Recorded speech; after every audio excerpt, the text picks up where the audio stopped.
Emotions are the same. Love is the same. Hate is the same. If you're doing a Western, or you're doing a modern city drama, or you're doing a futuristic picture, or a period picture, the composer's job in a film is really to delve in the areas of the emotional aspect of the film.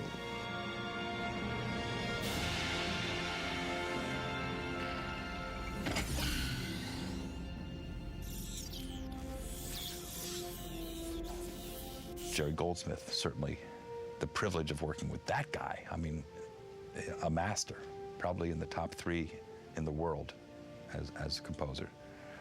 And again, a gentleman and collaborative and helpful and understands Star Trek and has helped us through the years. Jerry was probably one of the most influential composers that I've listened to and studied and had the good fortune of meeting and becoming associates and friends with.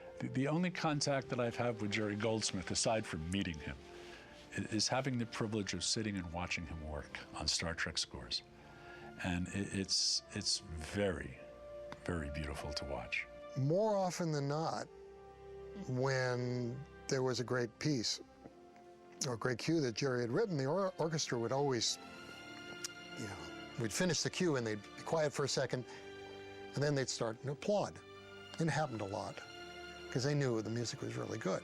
I mean, he was a real composer.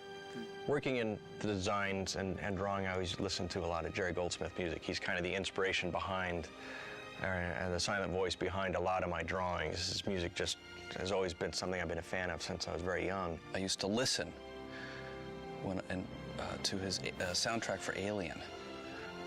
These were when albums were out, and I would just put the album on and just listen to the whole album from beginning to end. They don't do soundtracks like that anymore. Goldsmith's Star Trek theme, the Star Trek the Motion Picture and Star Trek the Next Generation theme, is one of the signatures of Star Trek. And I think the power of Goldsmith's work is that he distilled the excitement and the adventure of Star Trek into that one piece. It was such a joy to work with him. He was such a fun and easygoing guy to work with. And we would always sit down with him, the director and myself, would sit down and go through the movie with him. And it was just such a relaxed and pleasant time. Are we all set back here? Yes. Let me try it again. I'm hearing electronics. I particularly need the input of the director, the producer, or both. Because, if we're all working in concert, then it's going to be a lot better. I mean, I may have a different take on a scene than they have, and we'll at least discuss it. And sometimes the music will open up an area that they never even thought of. But I think that we have to be in concert with each other. Finally, you would get to the point where you'd walk into the big recording studios here at Paramount. You'd sit in the control room with 15 people, and Jerry would be in there with a 100-piece orchestra and be scoring to picture. And it was, to me, probably the most fun thing that was ever done during the course of making a motion picture, because there's something so grand and something so wonderful about hearing a big piece of orchestral music being put to picture. Yeah, I think a film composer is truly a chameleon, though, because we do change styles so often. And we can express the same, you can express the love if you're using jazz, you're using rock and roll, you're using symphonic music, you're using electronic music, you're using music concrete or whatever. There's many different ways you can express the same emotion, and I think the composer will find what works the best for him and the film vehicle. I think that's the true test of a good composer. First of all, I don't like the term film composer. I like the term composer. We are composers, and we happen to work and make the majority of our living from writing music for films.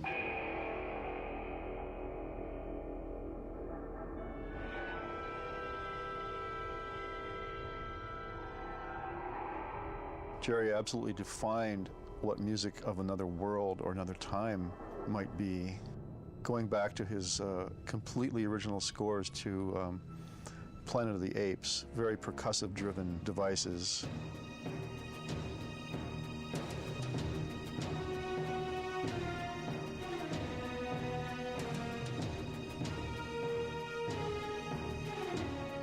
know what Klingon's heritage would sound like without Jerry's wild sonorities of Klingon music and percussive qualities.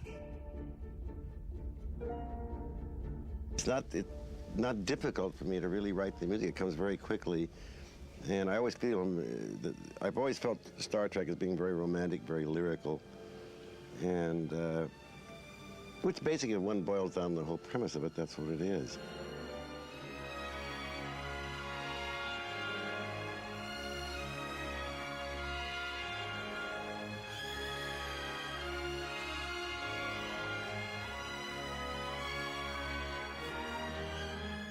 I've heard so many people and critics and people say, well, the music's leading the audience emotionally. It's not right, you know, you're manipulating us. Well, what the hell is it? That's what we're here to do. Good film is, you know, you're manipulating your audience.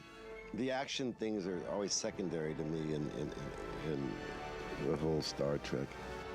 So it's always been the emotional and the depth of the characters. To me, there's always a nobility about them. I guess that's the word. And then when it was time for Voyager, we got Jerry to come and create a theme for us, and he won an Emmy with that.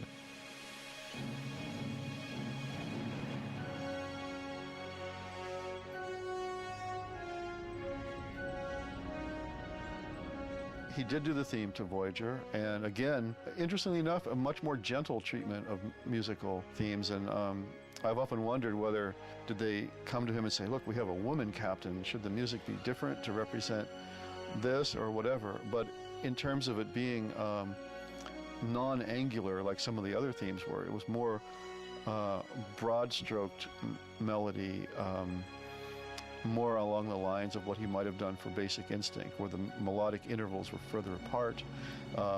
It wasn't as complicated of a piece of music, and it stated a lot more about what that show was about. Engage.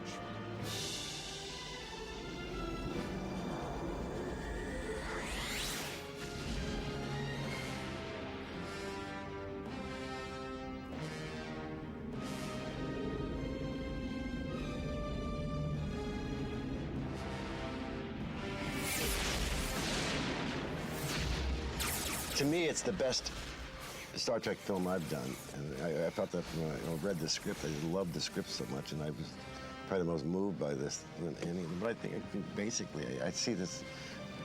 I mean, it's a wonderful chance to sort of let it all loose. This sort of broad canvas and romantic canvas that's hidden inside of me, and I feel that that's one of the things I love about these pictures.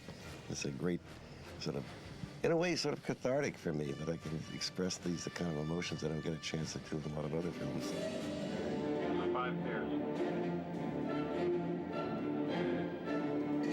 As we were writing this film, rather than thinking of what kind of music I was interested in, or we were interested in, it just became more and more obvious that it would be great to get Jerry Goldsmith to do it. Jerry is sort of locked in as part of the Star Trek lexicon, especially in terms of the specific composers.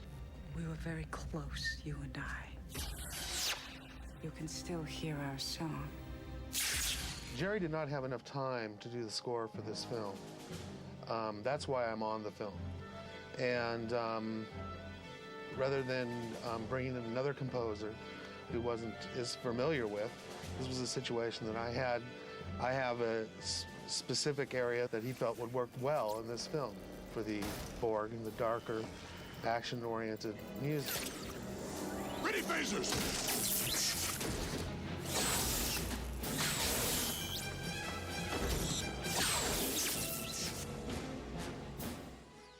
Okay. Hey, we're lucky. All I have to do is your big one after lunch, and that one I wrote this morning. Okay, well, cool. It could take a few hours.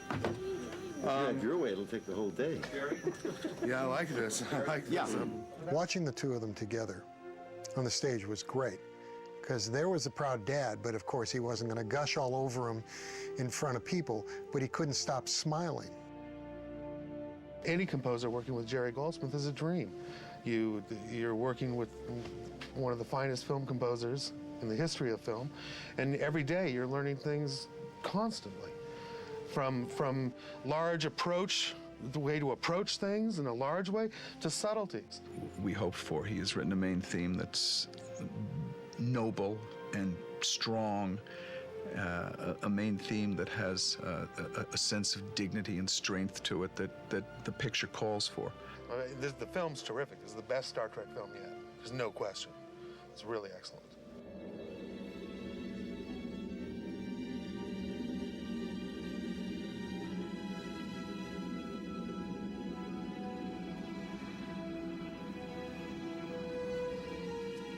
And I remember always wondering what it'd be like to do something like watching the motion picture. You have the Enterprise and this grand Jerry Goldsmith score with the Vulcan ship descending out of the clouds. Was the same thing. It was something I'd actually got to work on and do a lot of design work and see the ship come out of the clouds and have the beautiful Goldsmith score play behind it was definitely a high point that I'll always hold dear. And he gave me a sheet of the music from that scene. So that's something that always stands out as kind of the high point of my life and career, is working with the Star Trek world.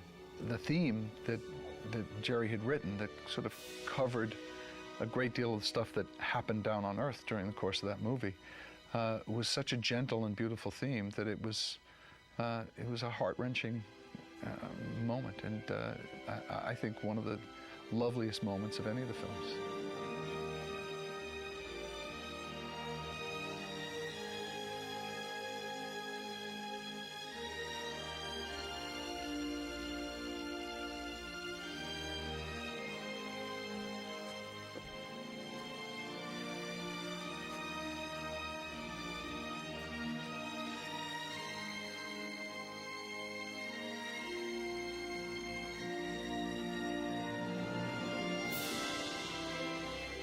I would like to say is that I think many people probably were not aware that much of his concert music, which he was concentrating on. I got to know him. He spoke at one of the Society of Composers and Lyricists celebrations that we had, and he spoke a lot about composers' rights, and he was always one to speak up for intellectual property, and that the role of the composer in terms of respect in the industry and how important it was for us all to maintain our integrity. And I was lucky enough to go to a number of concerts where he would perform medleys of Star Trek music. I went to one at the Hollywood Bowl. I went to one that he did at in Pasadena, and the audiences loved it. And it was, he was just a terrific guy, a lovely, lovely man, and we all miss him a great deal. That's good. That's great. One take. What you all note that. I just love doing them. As I said before, it's very cathartic for me. Star Trek is a place where I get rid of all these, express all these emotions that are romantic and heroic and noble emotions that are pent up. A few films allow me to express myself. So it gets all comes out in this picture, in these pictures. If I was to say Jerry's contribution to film, what you'd have to do is you get his filmography and look at all the films and listen to what he did, and that was his contribution. You can't do any more than that. It's a body of work. It's the man's life. He lived for his music.